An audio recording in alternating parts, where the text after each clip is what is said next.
Good evening. Good evening. Welcome to another segment of the critical. Take me back, a critical analysis of Genesis. And tonight we'll be exploring the text of Genesis chapter 2, verses 18 through 25 to close out chapter 2. The previous broadcast that we've had, we've been discussing, diving into what these things mean in terms of the text and how should we be looking at and applying it to our lives today. um, I'm happy that to be a part of this study with my partner in crime, my colleague, my brother from another mother, Robert A. Jackson Jr. And he's going to be with us here in a little bit, along with some special guests that I know that you are in for a treat tonight. And so we're going to go ahead and get started here and bring up as we introduce the text tonight that we're going to be examining. And we have Genesis chapter 2, verse 18 through 25. And the verses read, Then the Lord God said, It is not good that man should be alone. I will make him a helper as his partner. So out of the ground the Lord formed every animal of the field and every bird of the air and brought them to the man to see what he would call them. And whatever the man called every living creature, that was its name. The man gave names to all cattle and to the birds of the air and to every animal of the field. But for the man there was not found a helper as his partner. So the Lord God caused a deep sleep to fall upon the man, and he slept. Then he took one of his ribs and closed up its place with flesh. And the rib that the Lord God had taken from the man, he made into a woman and brought her to the man. Then the man said, This at last is bone of my bones and flesh of my flesh. This one shall be called woman, for out of man this one was taken.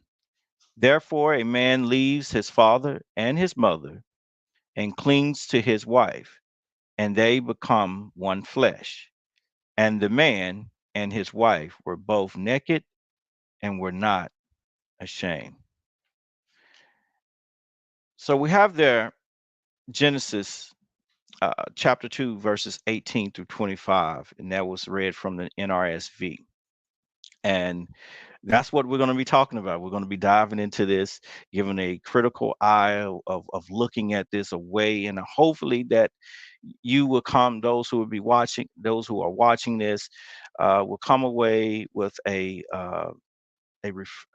refined and a refreshed way of looking at this particular text. So I'm gonna bring my friend from backstage, my friend Robert A. Jackson. Um, we, who we are, who the with the Ant Form, we are in partnership with New Vision Ministries and putting on this study of Genesis, the first three chapters of Genesis. And we are at the part where things are about to get really, really, really gooey and interesting and all of this stuff. So before we bring our special guest, Robert, is there anything you want to say uh, at this point in time? Man, I'm just glad to be here, and I just want everybody to know, like you said, man, we got some powerful guests on this production with us. So sit back and put your seatbelt on. Yes. And so the first person we're going to bring up is Pastor Cana Moore. She's the pastor, senior minister there at Hayes Christian Church there in Hayes, Kansas. And also we have Pastor Brittany Paschall, who will be with us, who is with us as well, and a phenomenal woman. If you go to Nashville, Tennessee, I'm quite sure you will hear her name all across the city. as well, and her name has become well even in this area and all across, soon all across the United States. And so this woman is doing. Both of these ladies are doing phenomenal things.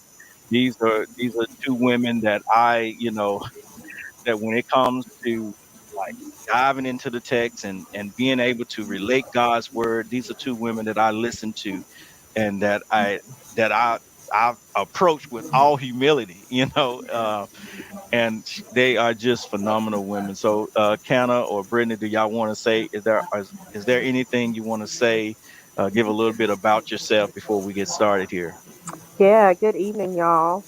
First of all, just so happy to be here on the ant farm and to just take every opportunity. I think we need to take every opportunity we get to look at sacred texts with new and fresh eyes. And it just feels really pertinent to look at this text tonight, Women's History Month. Um, and this is a text that has been used to marginalize people, and in particular to marginalize women. So I'm just really excited to talk about it and to be here. Okay. Yeah, I affirm all of what Brittany says, as I usually try to do as a policy, but I'm excited to get to join all of you and reflect on this text and see what the Word and the Spirit have to teach us about this, as well as considering the implications and um, previous context that this has been read through the eyes and harmful lenses that have been used to interpret and misinterpret this text. And so, kind of how do we understand it and where do we go from there? So, always a delight to be with you. Yes. And so let's go ahead and get started with this. Up to this point, we have looked at scripture. Me, Robert, and myself, we have dived into chapter one, going through and analyzing it, and then then when we got to chapter two, uh, chapter two, 4b begins the second, what is known as the second creation story, and we got a little bit, it dives a little bit further into the details of the creation of this earth creature. And therefore this earth creature, the Adam, comes from this Adama, this ground, and right, and this Adam doesn't have any type of, I guess, gender qualities to this. It's just an earth creature that's responding and doing things, and here we up to this point we come into 18, where we see this earth creature again, and now God is rendering, like it's not good for this earth creature to be alone. Um, and it's interesting that what the writer is doing, right? And talking about this helper, a suitable helper. Um, and and when you look at this, it's not good, right? It's not good for this person, this earth creature, to be roaming by itself.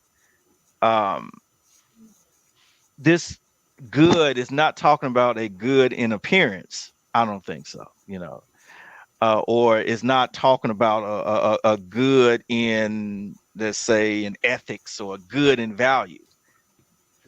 But I tend to believe, and looking at how the story continues to develop, and later on into the rest of the Genesis accounts of when societies are formed, that the good is really about a kind of prosperity for the earth creature. Um, so are there any thoughts on that? Am I way off base? Anybody want to chime in at this point? It's interesting that you kind of draw that out because that was one of the first things I heard when I kind of approached the text was this concept of not good. Because as you guys were reflecting on in the earlier portion of Genesis, in the first creation story, we hear this repeat: God saw that it was good, that it was good, that it was good. And then we come to this like wall in 18, right? Because all of Hmm. a sudden we've hit, oh, not good. So what is Hmm. not good? It's not that God has created something that is not good. It is that there is in some way a lack of creation that is not good. And so in this moment, like the storyline of the good is being continued in this portion of 2, maybe restarted in this portion of chapter 2, wherein God is again beginning to say, like, I'm going to create something that is good, not because the creature, the human, the earth being was inadequate, but because that there was a necessity of something. There was something that is absent for the fullness of creation, right? And so we think about, like, what are the things that God is creating? What are the ways that God is creating? Is God creating in only one direction, only one type of thing? God doesn't make 47 of the same creature, just slightly different colors, like God is creating in diversity and abundance. And so it makes a lot of sense that as God has created that which is of the ground, this human one, that God would then say, there's yet more to create, because it is not good that this one is by themselves. So, Yes. You know, well, as I'm listening to you, and I'm glad you brought that out. This interwoven of this good, this play on good, and now not good.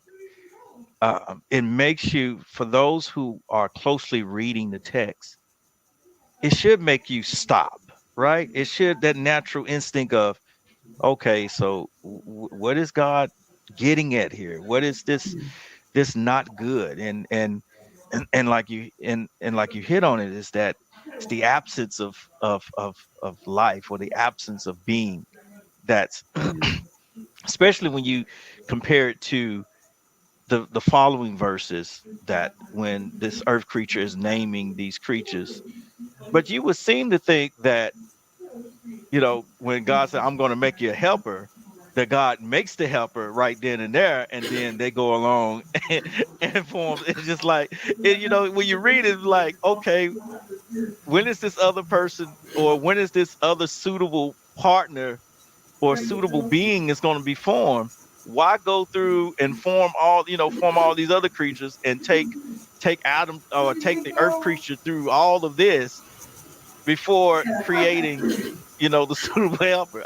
yeah. You know, what is y'all thoughts on that?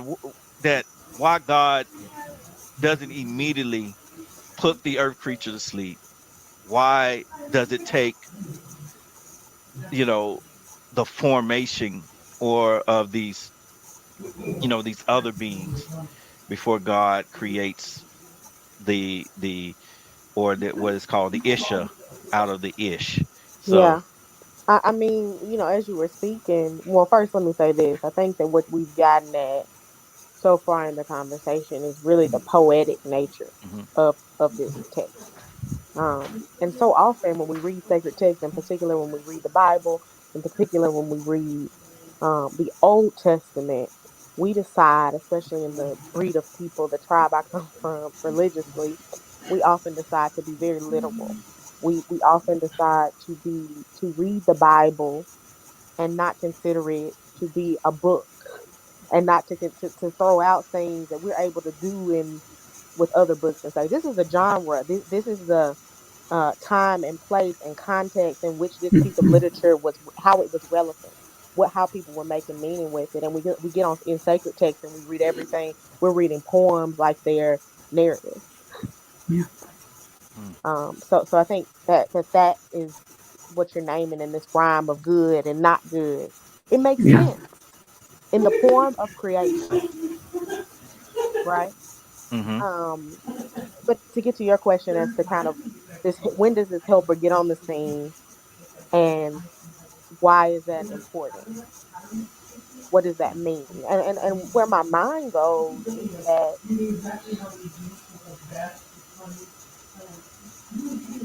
Adam, or mhm, his being, his idea of community, his idea of being in different types of community and being in different types of loving relationships needed to be perfected in order for him or them to be a suitable helpmate, right? Because if a suitable mhm, helpmate is coming, that signifies that he would need to be suitable.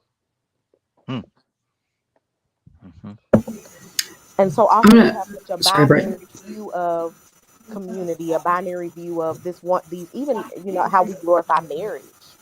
um, mm, which is a sacred institution. Hear me say that, but how we glorify and we isolate and marginalize single people in our churches. Is that our idea of community, our idea of growing, our idea of deepening is so narrow. And so maybe God is like, hey, there's some things you need to see, some ways you need to understand me and my work in all types of creation, and some ways you need to be in right relationship mhm, before your children. mm. Okay. I think that's really good, Brittany. And I was thinking also too, as you were speaking about like the importance of sameness and distinction. And in creation, we tend to think of ourselves, I think culturally, especially in like Western and white Western thought, like hyper individualism in particular, but like separates ourselves from creation. And I know you guys talked about this maybe last week or a few weeks ago in your discussion, but just about like we are distinct from creation in that we bear particular markers of God's reflection, right? But we are also inherently a deep and shared community with creation. And so Mm, there's this time in which before what would be considered suitable and a more equivalent helper, a mate, a match is introduced, God says you need to know first too that which is also like you, though you are distinct, right? And so there's mm, this time in which like the width of knowledge and relationship and connection to all of the created order is given, I think, both as a necessary preparation, as Brittany was kind of saying, and also as like as a developing awareness of that which is same and that which is different, not because one is superior or inferior to the other, but because being able to understand the ways in which Isha and Isha are distinct to each other and also similar to all other created beings. And I think that would be like an understandable part of the process to think about the formation of the human nature as distinct from the nature of creation. mm. Yes. Yes. And talking about in terms of suitable, right? Um, and person that's the helper. There's a lot of, and y'all hit on it. There is some that when it comes down to the teaching of the earth creature and the helper, there's a lot of misinterpretations because I don't believe that. Well, from what I'm used to hearing, you know, about this helper. And it makes it seem like this helper is of a lower class, uh, um, unequal. Um, but that's not what, because other times when this word is used, it's used in reference to God for the children of Israel. And so when it talks about suitable helper, it's talking about a person that is equal, a person that can correspond, a person that can walk, and further this I God's vision of what a prosperous community should look like. There's a Um, way in which like the concept of suitable is almost a downgrade to the word for helper, this easier word. mhm, The way that the wording is, this concept of suitable is like suitable as in we're going to lower the regular status of a helper, right? mhm, Because the helper is up here, right? The helper yeah, is God or some significantly powerful being. And so we're mhm, going to get you one that matches a little closer to your level, right? yeah, And so it's almost like a downgrading statement, but not downgrading for the humanity, but in a way that has like a closer match. mhm, Just as you were saying, the sense of like shift so that there is a greater sense of equality, mhm, not of creating an inequality. yeah. So why is it that in when this text is taught, that I guess it's taught through what I'm trying to say. It's why is it always like this? Yeah, I got you, I, bro. I yeah, got you. yeah. Why is You that know there's what? this? So the Yeah, first go time I ahead. heard this, the first time I heard this text, I was probably in about seventh grade. Mm-hmm. And I might have been in eighth, but I do know I remember distinctly it was the year that the boys split up from the girls in youth group class. Mm-hmm. And we had a thing that was called like purpose, no, new leaf, right? The young women's ministry. And we were taught this passage, and it was all about us learning to start praying for our future husbands, believe it or not, and how to be a Proverbs 31 woman, which is not inherently wrong, right? Mm-hmm. And all this stuff about these help. We were to be helpers. We were to be silent. The boys were going, and the boys were learning how to pass communion and how to take up offerings and how to give their first sermons. And I'm not gonna mess around tonight. I'm gonna be honest, right? That's one because to get at your question, like why is it taught like that? Because it's convenient to folks in these conversations. Did we lose her? Mm-hmm. This rhetoric, these ideas are um, they benefit men and they benefit young men. Mm-hmm. And what keeps Mm. these systems Mm.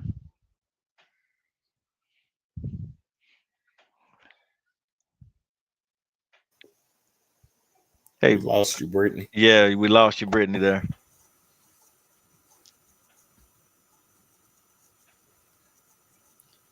I don't want to talk if she's not proper gone because she Yeah. was on a good roll and I want to interrupt her. Mm-hmm. Yeah. Go ahead. Yeah, but Yeah. she's as usual precisely right. And this question is about who does this kind of reading benefit? Those who desire control, those who desire control of those who have been in power because of this control. It benefits a strict functional reading that continues to Mm-hmm. benefit men, those in power who are male, those who wish to prevent women from even just being themselves in a given space because that kind of strict framework always benefits somebody, right? And so Mm-hmm. then the question that we have to ask is, why is this particular reading doing that, right? And it's a convenient writing, right? If we start at the beginning, then we can pretend like it's been there the whole time. And a lot of that's like a miseducation and poor education and not being taught from a given way. Part of it's rooted in other things, other larger problems. But like in some ways, like when we come to this text, we're asking the larger questions of patriarchy and supremacy of any kind, as well as also trying to say what's found present in this scripture, Mm-hmm. in this sacred Yeah. writing. And so, like, we're always going to be limited in the way that we can fully pull it apart this Mm-hmm. close still to those poor readings, right? Because we all know that we can go into church communities tomorrow and find these, right? People who Mm-hmm. profess this with great desire and belief. Mm-hmm. Um, and I think it's hard because there's always the challenge of saying there are genuine people who genuinely believe this. And also, that genuine belief is rooted in a deeply patriarchal teaching that is Mm-hmm. absolutely inaccurate to the truth of the text. Yeah. yeah, and And in the like both of process, those things are true. It's yeah, okay. Mm-hmm. yes, all of what you said, and in the process, right, we also like we've so twisted it, even anatomically, right? We've Yeah. talked about how the woman came from the rib, or the side, so we've demonized that, right? Yeah. And we gave it meaning um, that the text may or may not have given it. Yeah. Mm-hmm. Without considering, right, when I think about it from an anatomical sense, as someone who is, I used to be in athletic training, right, and I think about the function of your ribs are to protect your heart, right? Mm-hmm. So while Mm-hmm. we're looking at this and we're saying, well, the woman comes from the rib and is weaker, right? Well, a lot of times the reason that your ribs get broken, yes, it can be trauma, it can be impact, but it can also be because you need to be resuscitated, and in the process of CPR, your ribs were broken. Yeah. Mm-hmm. Mm-hmm. Yeah. But even anatomically, your ribs are no joke Yeah. because they protect your heart. Mm-hmm. Mm-hmm. Yeah. So Mm-hmm. a helpmate from a rib has the most important job, or one of them at least, is that's to protect the heart of their companion. Mm, mm, There's nothing weak about that. mm, mm. Yeah. And you talked to a little bit about this, Brittany, but like this concept of the side, like the word that's there in the Hebrew is much closer to the concept of a side, of a half, of a portion. And like we see before this, we only get Adam, right? Only Hmm. that which is the earth creature. And then after this we get the distinctions of man and woman, and then we get names. But like Hmm. this is not like a like a pinched off piece of clay, right? This is something that you've got a bowl of and you split it in half. And so, like, all of humanity is found in each person, in every person, in any gender. And so, but it is more convenient for us to make it a little bit so that that which was created and then the secondary piece out of necessity, out of a basic biological need was formed sort of as a half forgotten thought. And like, but we want to have it both ways, right? We want to talk about how like man was created first and then woman, so like men are more important, but also Hmm. creation order is not that important because all the animals and the plants were made before Adam. And so Yeah. like we want to try to talk about it both ways, these patriarchal concepts that like seek to weave around every reason and excuse. And like uh, because power will do anything to keep power, right? Right. It'll Right. do whatever Right. it takes to keep itself in line. And so but it is grievous because I think about just how complicated and beautiful this text is, and thinking about how community is formed in the presence of others, and how wholeness is contained in each of us and yet still absent without community. And like Mm. that's not the ideal we landed on. We didn't land in this like core central idea of community. Instead we were like, oh no, but we're distinct and different in precisely these ways, and one of us is better than the other. And it's Yeah. like what a missed opportunity from the truth of the text, rather than Hmm. just these ideas that keep certain Yeah. groups in power. And Right. it's just, I mean, it's a grievous sin, and I know that like many will answer for that, Yeah. whatever that means, however that comes. Like that does not bear no reckoning. And Yeah. the only way to really step into this now for us is to continue to say that is Mm. not true. Like it is an incomplete Mm. rendering of this truth. Yeah. So in listening to you and Brittany, and in thinking about and pondering on in the reflection of the text and the audience that's that's receiving this message, it comes off as if this is an indictment to patriarch, that is an indictment to systems of power, that is an indictment to the ways how things got so messed up and out of hand and out of whack, that it's a recasting or revisioning of, like, this is God's vision, and y'all messed this thing up. you know and so I think that if this text is used in any other way, I think it's a mishandling of the truth, of God's truth, that when we deviate and teach teachings to show gender roles, right? And to map out that this is the man's place, this is the woman's place. And we use Genesis 2 to use it, I mean to advocate and to further that ideology, is really God is indicting us of that way of thinking. That, like you said, that a woman that's powerful, that a woman is the protector of the man's heart, right? And that is a and if you look at the word helper and how God is you and how the writers use this word to describe, this is what God is to the people. God is a protector of the community's heart. God is the protector of the prosperity of the community.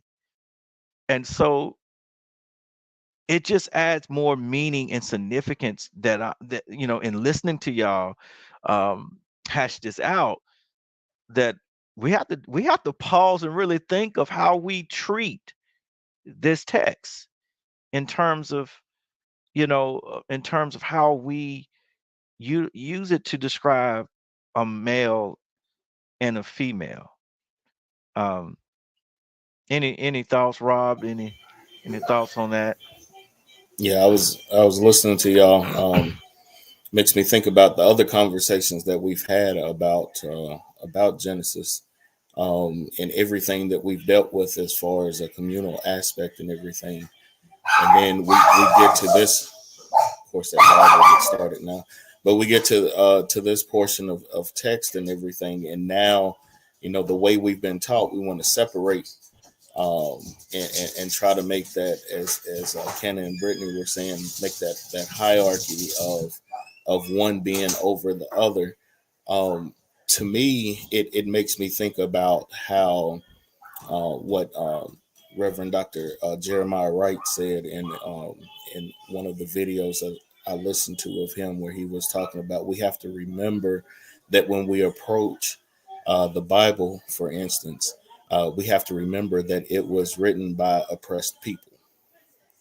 And so if we approach the text from that particular standpoint of an oppressed people, talking to another group of oppressed people, then it's hard for us to get this notion of we're going to use this text to beat people up, and to have some kind of supremacy over them and everything. And I think one of the things that has definitely hurt us over the years here in Western American Christianity is the fact of all of the history that has happened between the time of the text being written versus it being translated into English.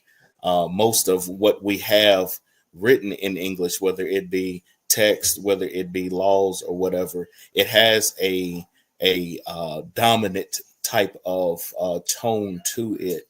So when I approach scripture now, I try to approach it from the standpoint of trying to look past what I have been taught as far as having a dominant type of view towards another human being. I try to look at it from the standpoint of how did God create us. Um, just today must be the day for me to get in trouble because I just wrote about this earlier today, and now here I am on this video with you all talking about the same thing about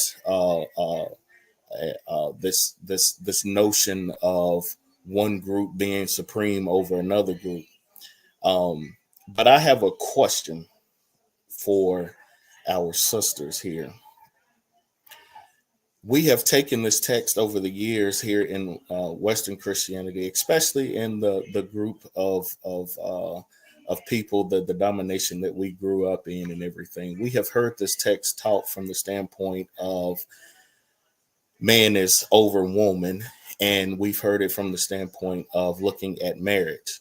So my question to my pastor friends, um, my question to you is how does this fit into, if we're looking at this text from an oppressed people writing to another oppressed people, what are your thoughts about how a single person would see this text who has no desire whatsoever to even get married?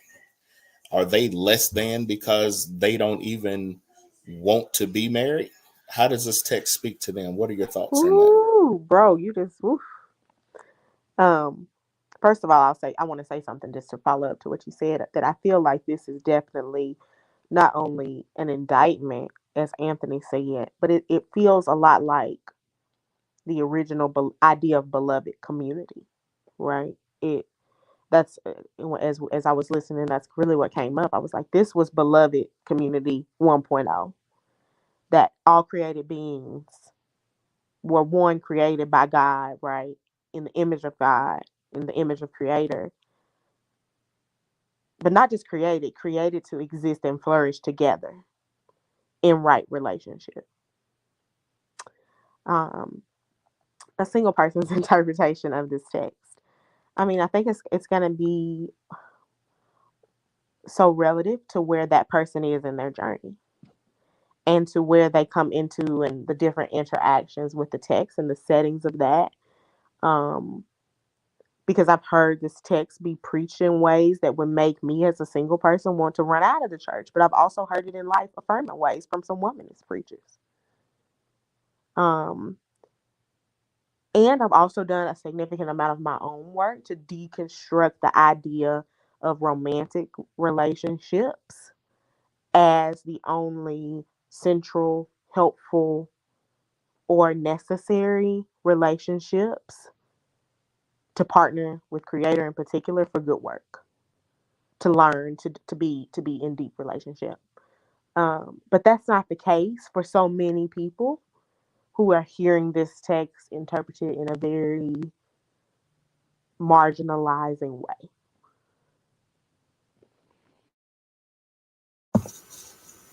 Yeah, I affirm all of what Brittany said, and I think especially about the last portion of this text where we kind of get um, like an interruption to the story, wherein there's this like interpretation, right? We get the statement of therefore, and this is why.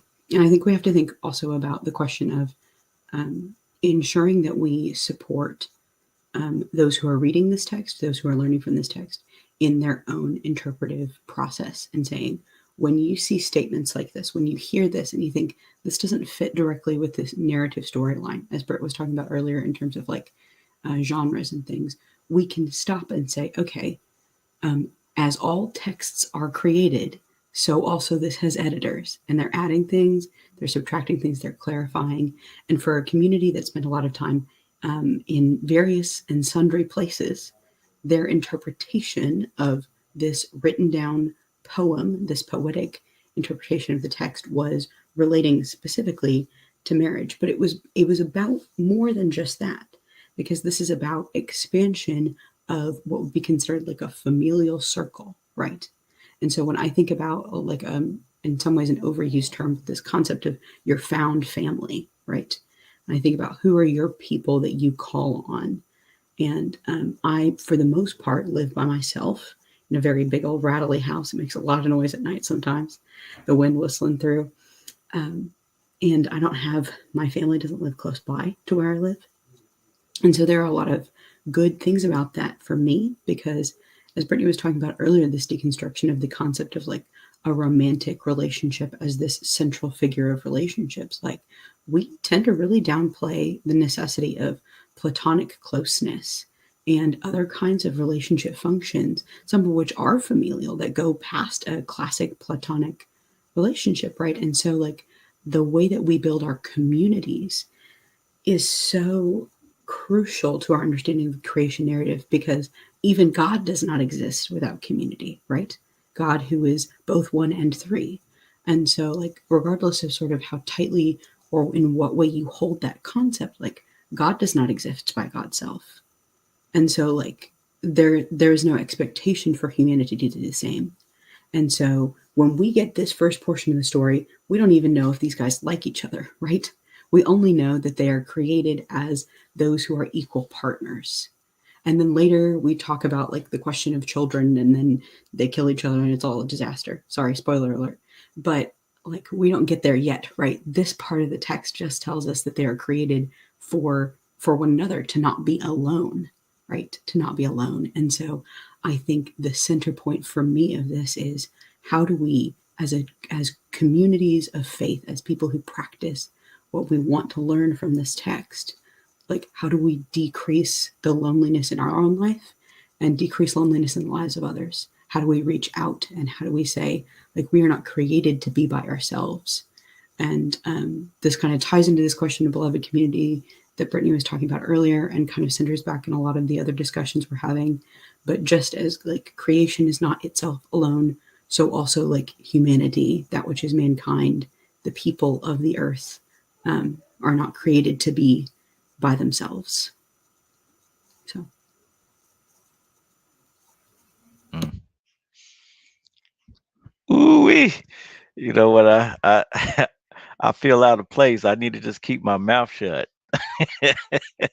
I would, y'all are taking me to school tonight, which is good.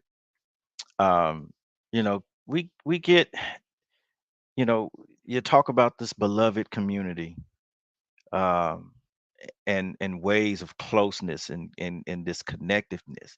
I think that that's what is embedded here, with the in the text, especially when God creates the woman and brings and the woman is presented to this earth creature.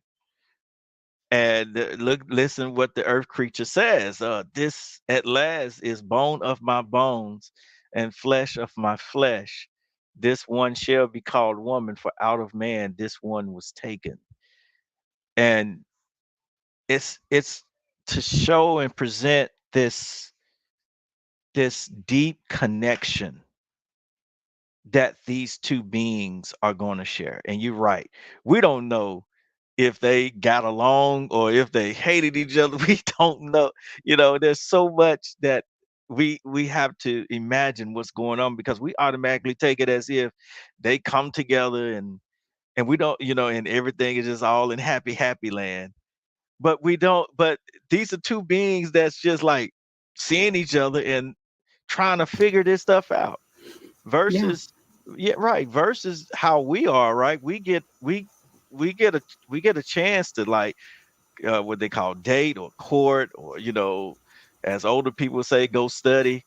uh we get this chance to kind of flesh out whether or not we could be to exist.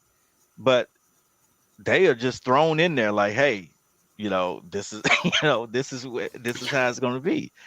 And but you get the sense that this earth creature, in saying this, realizes this is the connection that I want to have. this Yeah. is this is a right connection. Yeah. That um this connection is different, right? yes, And because like we were yes. talking about earlier, this concept of like this parade of creatures that Adam gets to name, right? The Hmm. human one gets to pick and categorize in whatever ways, but then like all of those similar, alike, but not the same, right?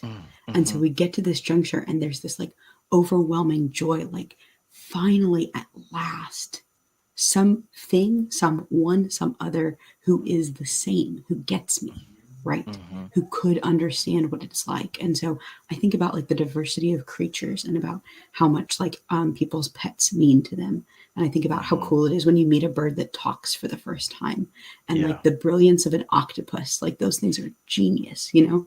But Mm-hmm. I think about how each of those bears different markers, and yet how it is still distinctly different to meet Mm-hmm. another person, Yeah. and just about like that shared experience, even though there's nothing to have been experienced, right? We're Mm-hmm. still at this initial part of the world. We're still in this concept of Eden, and yet Mm-hmm. how deeply crucial that connection, humanity to humanity, is. And Yes. so this moment of joy, this like this Yeah. joyful song, and like I know that it's poetry, I know that many people probably edited this, but like this concept of bone of my bone, flesh of my flesh, there's a reason we repeat the line, because it's visceral, but it's Yeah. it's glorious, right? Because how Mm-hmm. else do we communicate the inner deep knowledge of having someone who Yeah. gets you, you know? Yes. And that like Yes. that moment in your friendships where you have Yes. this understanding that goes way past words. And Yes. so I just think about the weight of that, the weight of connection, regardless of what kind of connection it is. The moment that you know that you get each other, you look at your sibling and you look at something that's happening and you know that you're thinking the same thing. That Yes. that moment of human unity, even in distinctness. And I Yes. think, like, for me, that's what this passage really lands. Yes. Um, the fact that, like, they look honestly at their differences, but what matters in this moment is that they are the same. Yes. Um, and how cool. How cool. Yes. Yes. I believe Richard, is it Richard Rohr? He writes the book, The Divine Dance, and he will call this the uninhibited flow, divine flow, right? This excitement, this joy, just to be, just to be, just it's uninhibited. It's natural. It's what they are created to enjoy and embrace that connection, without any restrictions. And I think that we as a community, um, so often that this text is being taught as a of marriage, right? And rightfully, and I can see that. But I think that in the meta narrative of things, that is speaking much more for me, and especially as I read on into chapter 3 and the rest of the chapters, that it becomes evidently clear that this is much more about a marriage and what should happen in a marriage. Um, I think, and in some aspects, the marriage should embody what, or should capture the vision for community. Uh, and but when you have this uninhibited flow, even in a marriage, you are allowing that other person to be who God has created them. And without all of the meddling and the the regulatory compliance, church compliances and stuff. um I just think that this passage can really help us um to embrace each other's being, existence,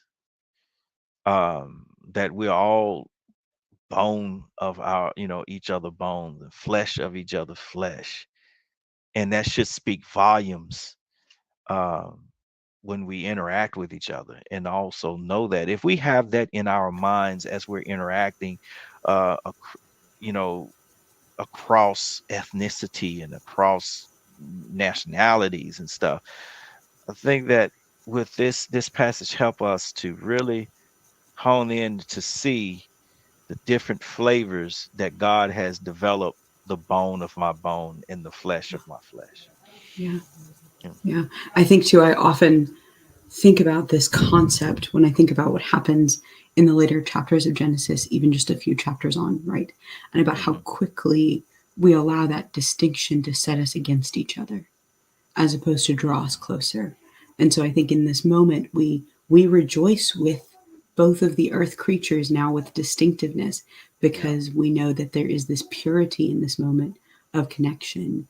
And I think if I interacted with every person I met as if their most deep need was community, then maybe I would live my life a little differently. If I really believed what I think about this passage, and I think the words that I say and the actions that I take might be different for my neighbors and for myself. And so I think really returning to this as a central expression of something that we have felt as humanity is true for a long time, and whether that's a very specific sort of setting and context and story, or whether that's a poetic rendering of what we know to be true in our hearts. Like, this is a part of the way that God created us in whatever ways and however God does that. And so I think returning to this question of community is really the center of this section for me. Yes. Yes. So, you know, what is interesting is just to go back a little bit, and when Adam, or the earth creatures, is naming these other creatures that God has formed.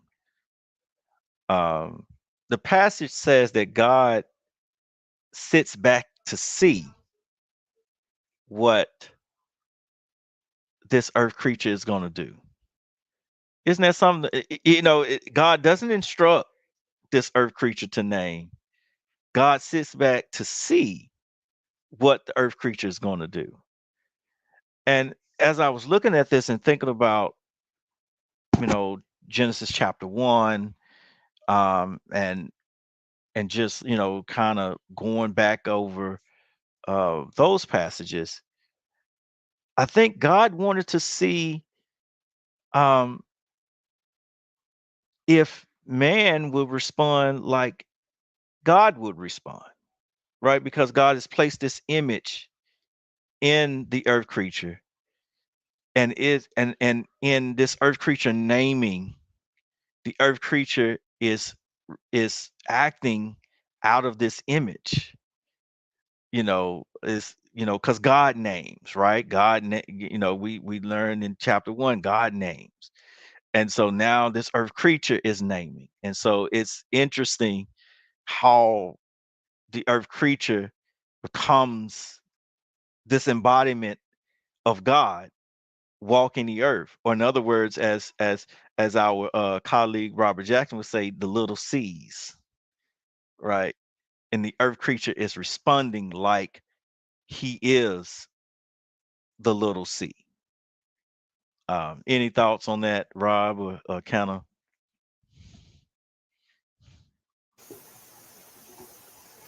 Yeah, I think not only in that text right there that Mhm. God's sitting back now looking to see if we little C's are going to do Mhm. what we're supposed to do. And I think that's the reason why it's so important for us to um, continue to revisit these texts in light of trying to do what we can to um, look at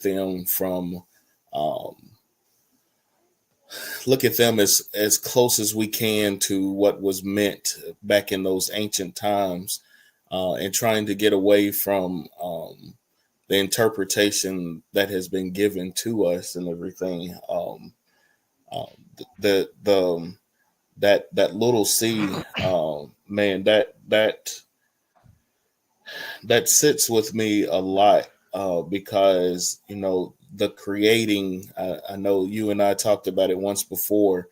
Us being creators, not only producing things or in a relationship or whatever, co-creating human beings, but also creating, as Cana and Brittany talked about earlier, creating situations, being a part of trying to make things right for other people, creating things that way, creating opportunities for people to be able to live out who God created them to be. I think creation is a whole lot broader than what we have looked at over the years of it being just producing kids or uh, inventing something or whatever. It's about creating spaces, creating opportunities, us just trying to do what we can to make things right for others within humanity. Mm. Yes. I also think about in this moment, we see the earth creatures creating mutual joy, right? In this joy Mm. of recognition. And so, like, we talked a bit about like this concept of naming and creating, right? And they're not identical actions, but they are often linked. And so I think about creating relationship when you give a new friend a nickname and you begin to build that concept, right? You begin to build a bridge between you and them, a space of knowledge between you and them. And so I think there are small ways that we create. I think there are large ways that we create. And I certainly think that creation of children and childbirth, like praise God for it, Yeah. may it continue. But I think like when we do reduce the concept of God's creation down to only one kind of action, like Yeah. it's so small. And I think about the people that I know that are gardeners and they do so much work, and like yes, the earth is contributing to that creation, but like they Mm. too participate in it just as we participate with the larger process of God's work. And so you know, that's not my skill set, and so I create in other ways. But Yeah. I'm grateful that creation is not limited, and it's not doled out as if it's like a very precious gift, right? God gives us so Mhm. many ways to create things, to create connections, to create contexts, to create Mhm. pathways for people, to clear the way Mhm. for someone. Because sometimes creation is subtraction because it allows something else to grow. And so I think about the width of that concept, um, and the joy that can be found there. Um, I think it's remarkable. I Yes. think it's remarkable. Yes. And so as we wind down, um, when we look at, and kind of you hit it early, you touched on it earlier about the therefore, the 20 verse 24. It's an odd verse, right?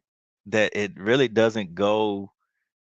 it's like it seems when you read it, read through it, it doesn't fit with the narrative. It's like it's, and so when I read it, and or when I read it, I'm like, huh, the writer must be addressing, I guess the audience for their day, is trying to drive home the point, because it doesn't fit there, with the narrative. It's like it's a pause. This is why a man leaves the father and cleaves, and his father and mother and cleaves and clings to his wife. And then it goes back to in verse 25. It picks right back up. Um, in which I think verse 25 should actually be the first verse of chapter 3. Um, and when we get into that, because there's nice little word plays that the Hebrew writer is doing between the man and then Satan or the serpent. Um, and I don't, I just think that in talking with some colleagues of ours, probably a month ago, uh, I've I made a statement that I just don't believe that the serpent is an actual serpent. Just I just and I get into all of that my stance on that. Um, I just think they are archetypes of Israel, the northern southern kingdom, and then their lust for you know of these other deities and stuff like that. So I just the more I read into it, not to say that Adam and Eve are not real, wasn't real, but it's just how when you look at Hebrew writings and stuff, and you study, and they use how they use these stories to really capture something. They're not prone to using stories to as archetypes for what's going on in their day. um so when a person is reading this and looking at this, I think this notion that God was forming the role of man and forming the role of woman should go out the door at when reading this. And y'all all have touched on, ways that you can really look at this and really get something out of it, because if you use it in the way that is normally taught, in the ways that is normally used, then people will feel a big disconnect in reading this. If we just make it about the marriage and what should take place, if we just make it about roles, gender roles and stuff, and what man and woman should do, then I think it loses the significant. I think you miss the and significance of what and this not to body of mention writing is about. there's Mhm. almost nothing there about it. I mean, like, it Yeah, doesn't give right, you like 5 steps to right. a healthy marriage or like 3 steps to Yeah, picking a partner. It's like, yeah, happen to be the first creature created and then have God cut you in half. It's like, it's not a good system for finding a spouse, like, yeah. so even if we cling to that concept, right, even if we tie it exclusively to these ideas, it's also sort of a lousy text for that as well. And so Right. you were talking a bit about the question of like the next text that's coming up and about how do we imagine these stories. I always want to like think about the challenge between the concept of real and true, because like in Western thought and Western ideas we have such like a clear distinction, like something has to be real in order for it to be true. And I think Hmm. about like that loses so much poetry and concepts of storytelling and the ideas of like fables and things that are true in a concept in a larger, broader way, but Hmm. are not necessarily real in the way that we would like them to be. Are like scientific, analytic, post enlightenment nonsense in which we get so tied up in these ideas about did it happen Hmm. exactly this way, in exactly this time, in precisely this structure. And like those are all questions that this text is not even vaguely concerned about. And Hmm. so we can say we believe that this story is true. And that doesn't mean that it happened precisely in the way that might make it real to someone who's teaching like science to a fourth grader, right? Hmm. And so like we have to really let go of some of those ideas that we hold at times. And sometimes that's difficult, but I think starting in a place like Genesis 1 and Genesis 2 and saying, Yeah. I can believe all of this is true without having to believe that it is real in exactly the way that it's given to me here. and that Yes. that does not affect the truth of it. Yes. I think about Emily Dickinson's "Tell the truth, but tell it slant." Right? Yeah. Sometimes the Right. best way to get at something that's true is not to tell it directly. And Yes. Yeah. so, sorry, Yes. Robert, you were about to talk, and I got No, another different I was just different place. agreeing with what you were saying and everything. I Mm, was sitting over here thinking about, the debate, the last few years of stories that we've grown up with that were turned into cartoons and comic books and everything, and how people are arguing about something that's not real, but to them it's real. mhm, One of the things that one of the first things that popped into my mind was this whole debate about the Little Mermaid mm. being a little black girl now, a young black woman now. It's like it's not even a real story, man. I mean, why does Mm. it matter? And in the And non fairy tale version, she dies in the end. So, like, let it exactly. go, Yeah. man. Like, It's like it's like, why are you arguing about that? That's just like, with the concept of what the Marvel universe is doing right now. It's like, come on, man. The the human mind it's very interesting how we could take something that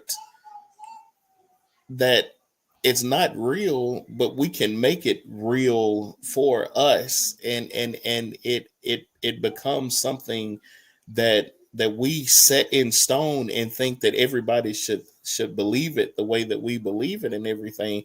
And I think that's part of the problem that we have. I was just asked the question just within the last week or so about the Genesis story, and I told the person that I was talking to, I said, what if Adam and Eve wasn't real?